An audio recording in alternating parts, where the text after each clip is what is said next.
That's why I want to talk straight about the Colorado River, the latest updates. You're going to have to kind of bear with me because I've actually gone through some of these and just now updated them since we are talking with the National Weather Service. This is for major flooding forecasted on the Colorado River near Smithville. The current stage is still sitting at 31.8 to 9 feet. We have been kind of updating that over the last couple of hours, so you've likely seen this update with Rosie Newberry early this morning. Again, by far surpassed that flood stage. It's forecast to bump up just a few more feet to 33.3 by later this afternoon or this evening. So this update is just now coming in and may actually crest later this afternoon instead. But it's to a point where those evacuation orders needed to be just honored because of the fact that homes in this area between Smithville, even in Bastrop through Fayette counties, are going to be impacted along that Colorado River all the way down through Smithville and into LaGrange as well. This is actually where I want to talk about next. This has been updated from the National Weather Service within the last hour. The current stage, as I mentioned at the top of this newscast, 53.98 feet, but it will be likely forecasted to crest within the next hour at 54.5 feet.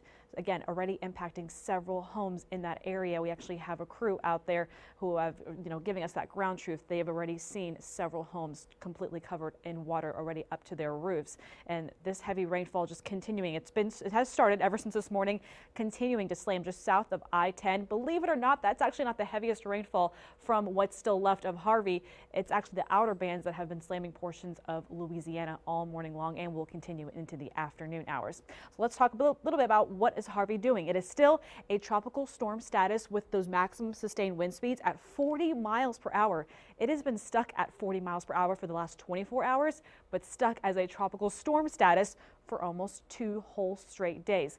Let's talk about its track. Now it's still going to dip southeast back into the Gulf of Mexico, come right just east of Houston, likely into that Texas-Louisiana state line, staying almost a tropical storm status now, potentially into the middle to maybe even the end of our current week. So it's just having a lot of energy still stuck with it. Those maximum sustained wind speeds will likely stay right around that tropical storm status before it gradually weakens. But at least the further inland it heads, the harder it struggles to really hold on to that Gulf moisture and pull all this moisture like it's doing right now. Again, widespread rain from coast to coast, also rather not from coast to coast, rather from state to state, I should say, from southeast Houston, southeast Texas, all the way to the east and to the southeast of Louisiana. Very widespread rainfall.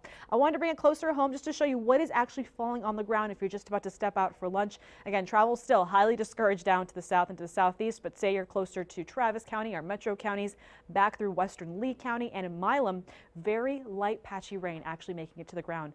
Otherwise, we're just stuck with those mostly cloudy skies. And as I mentioned earlier, this is actually a brand new update. We do not have any tropical storm warnings for our counties, so just go ahead and ignore that.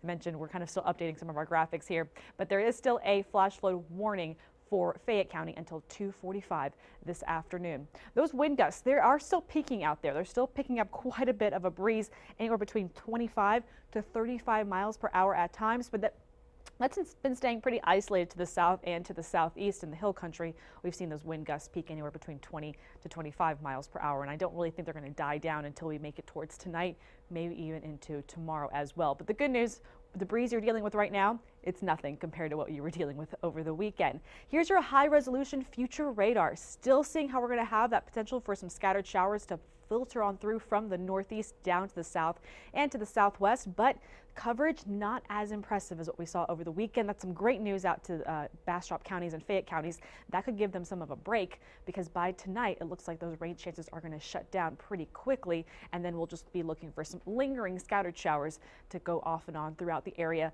by the middle of the week. And look at this, guys, from here on forward, these are rainfall totals that we can handle. This is actually some good news. Between now and Wednesday afternoon, maybe picking up a ½ an inch at best in some spotty areas along our metro counties and to the east.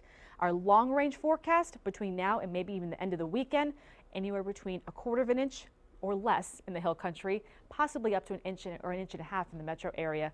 2 to 3 would be possible well off to the east. The Weather Service is kind of agreeing with that. They're kind of being a little bit careful more so with our eastern counties, how that could be a higher total again over the next 7 days. And here's why. Even though Harvey will be pushing out of the state, we are keeping scattered rain chances off and on throughout much of that 7-day forecast and then gradually tapering them off by the weekend.